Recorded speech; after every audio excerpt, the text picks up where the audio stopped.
Hello everyone, and welcome back to Deep Chronicles World. I know many of you use these videos to help you relax and fall asleep. So, before you drift off, let's do something fun. Take a moment to leave a comment and share where in the world you're listening from. I'd love to hear from you. If you're enjoying the stories, don't forget to like the video and hit that subscribe button. It really helps. Now, let's get cozy, unwind, and dive into tonight's tale. Ready? Let's begin. The story begins on the evening of November 24th, 1971. As millions of Americans were preparing to celebrate Thanksgiving, a mysterious man walked into Portland Airport, setting the stage for one of the most audacious crimes in aviation history. This man, who would later be known as Dan Cooper, was dressed impeccably in a black suit, tie, long coat, and sunglasses, carrying a small briefcase. To the casual observer, he appeared to be just another businessman, perhaps heading to Seattle for a routine trip. But beneath this unassuming exterior lay a meticulously calculated plan that would leave the FBI baffled for decades. Cooper approached the ticket counter, purchased a one-way ticket under his alias for Northwest Orient Airlines Flight 305, and calmly waited in the lounge, sipping coffee and smoking a cigarette. Little did anyone know that this man was about to execute one of the most daring hijackings in history. A crime so bold and well-planned that it would become the stuff of legend. The flight, a short 30-minute hop from Portland to Seattle, carried 36 passengers and 6 crew members. Cooper chose a seat at the very back of the plane, positioning himself against the wall where he could observe everything. As the flight attendant approached to take drink orders, Cooper handed her a note without a word. Actually, she assumed it was a flirtatious gesture, but when he insisted she read it, the tone shifted dramatically. The note revealed Cooper's true intentions. He was hijacking the plane. To prove his seriousness, he opened his briefcase, revealing a bomb with wires, and calmly outlined his demands: $200,000 in cash for parachutes and a refueled plane. Upon landing in Seattle, the flight attendant, her heart racing, relayed the message to the pilot, who immediately contacted air traffic control. The authorities, stunned by the situation, instructed the crew to comply with Cooper's demands to avoid catastrophe. As the plane descended into Seattle, the FBI scrambled to prepare the ransom money and parachutes. Cute, ever the picture of calm, instructed the crew to keep the passengers unaware of the unfolding drama. Upon landing, he allowed the passengers to disembark, keeping only the pilot, co-pilot, flight engineer, and one flight attendant on board. After refueling and securing the money and parachutes, the plane took off again, this time heading toward Reno, Nevada, under Cooper's strict instructions. Fly at 10,000 feet. Maintain a speed of 200 miles per hour. Keep the landing gear down, and turn off the cabin lights. These precise demands hinted at Cooper's deep knowledge of aviation, leading investigators to suspect he had a military or piloting background. About 50 minutes into the flight, Cooper made his move. He instructed the flight attendant to join the pilots in the cockpit and close the door. Alone in the cabin, he prepared his parachutes, strapping on a main and a backup chute. He then opened the rear staircase of the Boeing 727, a feature he had clearly planned to exploit.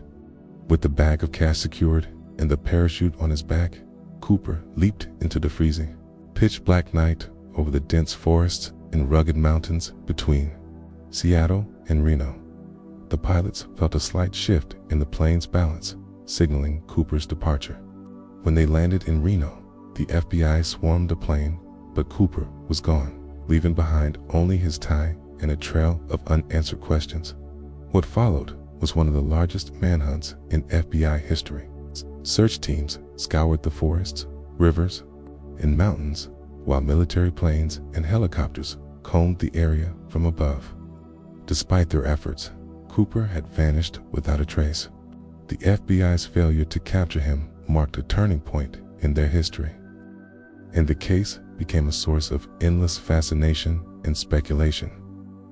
Over the years, the FBI investigated over 800 suspects, but none could be definitively linked to the crime. In 1980, a portion of the ransom money was found on the banks of the Columbia River, reigniting theories about Cooper's fate. Was he still alive, or had he perished in the wilderness? Among the most compelling suspects was Richard Floyd McCoy, a former military man with parachuting expertise. Just 5 months after Cooper's hijacking, McCoy pulled off a nearly identical heist, hijacking a plane and parachuting away with $500,000. The FBI eventually captured McCoy, but he denied any involvement in the Cooper case, and no concrete evidence linked him to the original crime. McCoy's story ended tragically when he escaped prison and died in a shootout with police decades later. A breakthrough seemed to emerge from an unlikely source. Dan Grider, a pilot and YouTuber dedicated to solving the Cooper mystery, claimed to have uncovered new evidence. After years of investigation, Grider contacted McCoy's family, who allegedly confessed that their father was indeed Dan Cooper. They even produced a green military parachute that matched the one used in the hijacking, while some dismissed Grider's findings as a ploy for attention. The FBI took notice and requested the parachute for DNA analysis. As of now, the results remain undisclosed, leaving the mystery of Dan Cooper tantalizingly unresolved. The story of Dan Cooper is more than just a tale of a daring hijacking. It's a testament to human ingenuity, audacity, and the enduring allure of the unknown. Cooper's ability to outwit the FBI and vanish into the night has cemented his place in history as one of the most enigmatic figures of the 20th century. Whether he survived his jump or perished in the wilderness, his legend lives on, a reminder that some mysteries are never fully solved.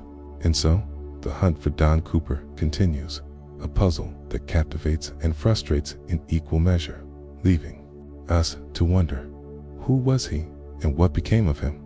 Only to Matt, perhaps a DNA test will tell. The intrigue surrounding Dan Cooper's case only deepened as the years went by. The FBI's initial investigation was exhaustive, involving hundreds of agents and countless hours of manpower. They combed through every possible lead, from eyewitness accounts to forensic evidence, but Cooper's meticulous planning left little to work with.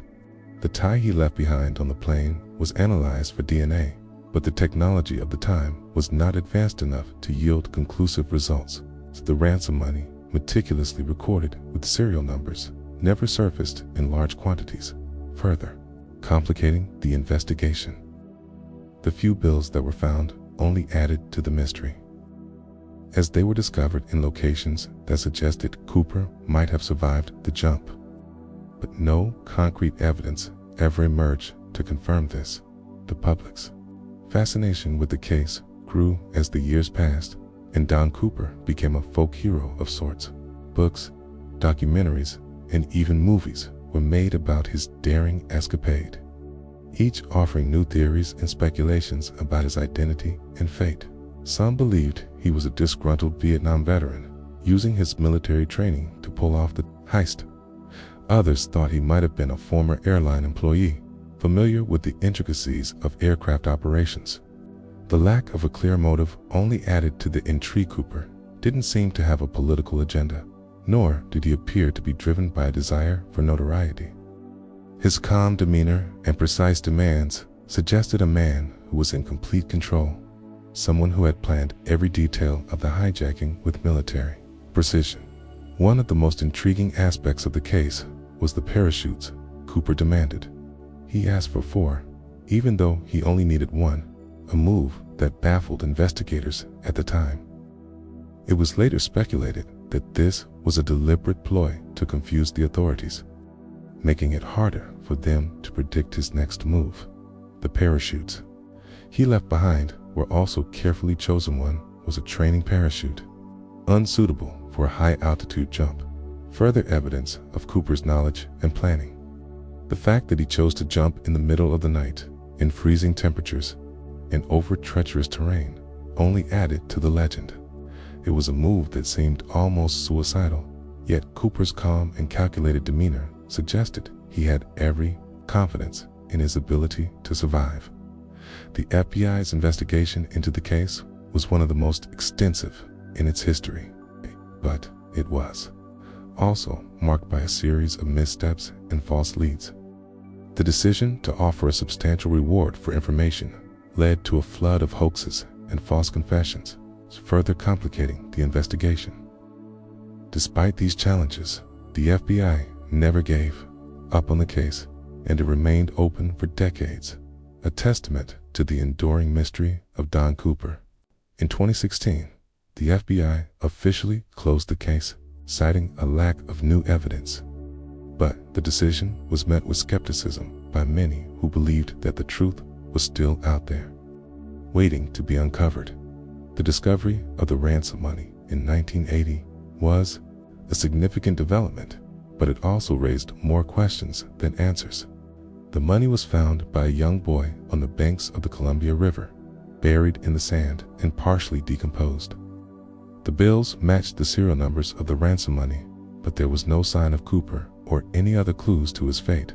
Some speculated that the money had been washed downstream from where Cooper had landed, while others believed it was planted as a red herring.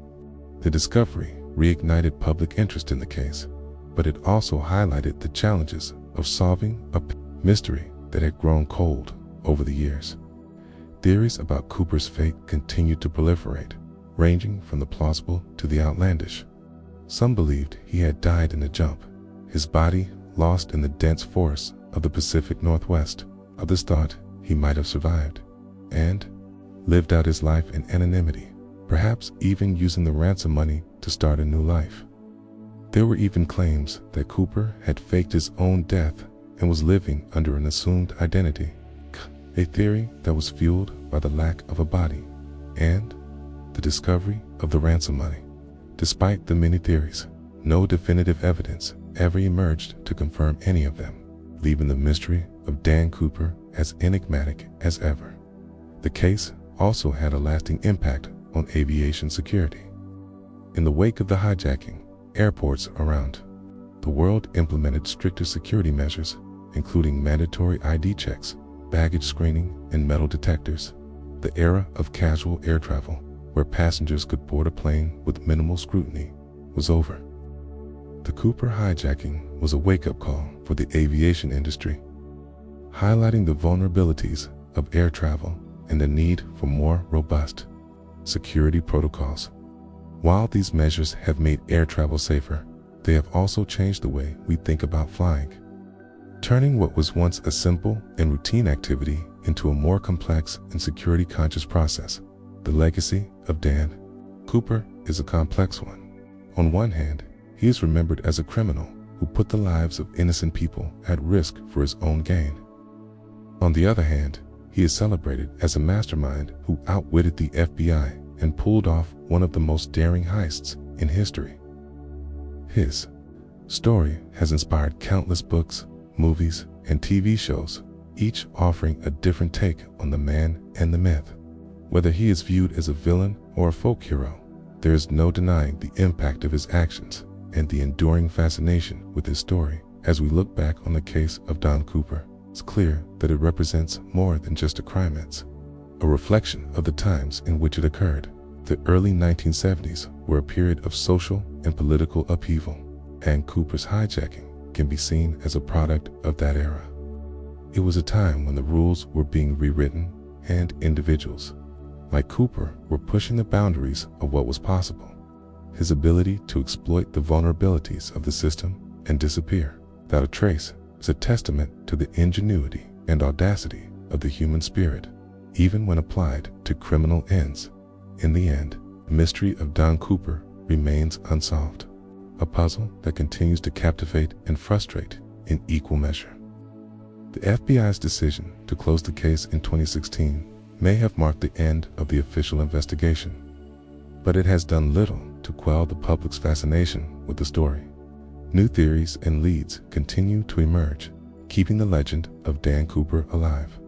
Whether he survived the jump or perished in the wilderness, his story is a reminder that some mysteries are never fully solved, and that the allure of the unknown will always capture our imagination. And so, the hunt for Dan Cooper continues, a puzzle that may never be fully unraveled, but one that will continue to intrigue and inspire for generations to come. Now, it's time for sleep. See you tomorrow.